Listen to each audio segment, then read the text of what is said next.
భారత్ ప్రబల ఆర్థిక శక్తిగా ఎదుగుతున్న క్రమంలో అగ్రరాజ్యం అమెరికా తన అక్కసును ఏదో విధంగా తీర్చుకుంటూనే ఉంది. పైకి స్నేహం నటిస్తున్న మన ఆర్థిక మూలాలకు ఇబ్బంది పెట్టే పని ఏదో ఒక విధంగా చేస్తూనే ఉంది. ఈ క్రమంలోనే విదేశాల నుంచి దిగుమతి చేసుకునే సరుకులపై సుంకం మినహాయింపు దేశాల జాబితా నుంచి టర్కీతో పాటు భారత్ పేరును కూడా తొలగించడం కలకలం రేపుతోంది.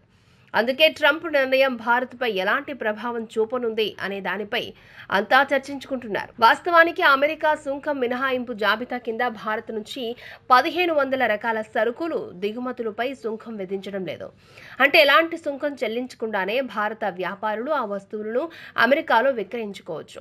భారత్ ఎగుమతి చేస్తున్న సరుకుల్లో మధుబని ప్రింట్లు, టీషర్ట్ల నుంచి ఉక్కు వరకు ఉన్నాయి. అయితే ఉక్కు పైన పరిమితి పన్నుంది. ఇందుకు బదులుగా అమెరికా నుంచి దిగుమతి చేసుకుంటున్న సోయాబీన్, ఆల్మండ్స్ నుంచి ఖరీదైన బైక్ల వరకు భారత ప్రభుత్వం పన్ను మినహాయింపులు ఇస్తోంది. సుంకం మినహాయింపు కింద భారత్ 2017-18 ఆర్థిక సంవత్సరం నుండి $560 కోట్ల సరుకులను అమెరికాకు ఎగుమతి చేసింది. దీంతో పోల్చుకుంటే సుంకం మినహాయింపు కింద ఎగుమతి చేసిన సరుకుల విలువ చాలా తక్కువ. అయితే గత జూన్ నుంచి అమెరికా స్వరం మార్చింది. అమెరికా నుంచి దిగుమతి చేసుకునే 30 సరుకులపై కూడా సుంకం విధిస్తామని హెచ్చరిస్తూ వస్తోంది. అంతకుముందే అమెరికా నుంచి పాల ఉత్పత్తుల దిగుమతిని భారత్ నిషేధించింది. అమెరికాలోని ఆవులు మాంసాహారాన్ని తింటాయన్న కారణంతో ఈ బ్యాన్ తప్పలేదు. దీనికి ప్రతీకారంగా గుండె, రక్తనాళాల్లో అమర్చే స్టెంట్ల దిగుమతిపై టారిఫ్లను పెంచుతామని అమెరికా హెచ్చరించింది. ఇక 800 సీసీపై ఉన్న 2 వీలర్స్, ముఖ్యంగా హార్లీ డేవిడ్సన్ వాహనాలపై భారత్ అధిక సుంకం విధించడం పట్ల ట్రంప్ ప్రభుత్వం అభ్యంతరం వ్యక్తం చేయడంతో భారత్ వాటిని తగ్గించింది. మరోవైపు ఇరు దేశాల మధ్య మినహాయింపులు కేవలం సరుకుల ఎగుమతులు, దిగుమతులకే పరిమితం కాలేదు. ఈ వాణిజ్యంలో కూడా మినహాయింపులున్నాయి. అమెరికాలో ఈ వాణిజ్య నిబంధనలను సవరించిన కారణంగానే అమెజాన్, వాల్మార్ట్ కంపెనీలు భారత్లో రీటైల్ వ్యాపారాన్ని నిర్వహించగలుగుతున్నాయి. అయితే ఇలాంటి విదేశీ సంస్థలపై భారత్ ఆంక్షలు విధించింది.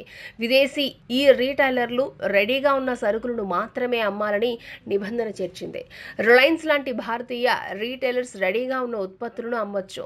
ఇన్వెంటరీ పద్ధతిలో సరుకులను సరఫరా చేయొచ్చు. ఇలా దేశాల మధ్య మార్కెట్ యుద్ధం ఎంతో కాలం నుంచి నడుస్తోంది.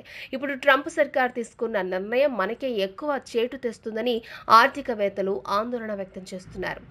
మనమే అమెరికాతో ఎక్కువ ఎగుమతి వ్యాపారం చేస్తున్నాం కనుక మనమే ఎక్కువ నష్టపోవాల్సి వస్తుంది అంటున్నారు. ముఖ్యంగా స్టీల్ ఎగుమతి పడిపోయే ప్రమాదం ఉంది.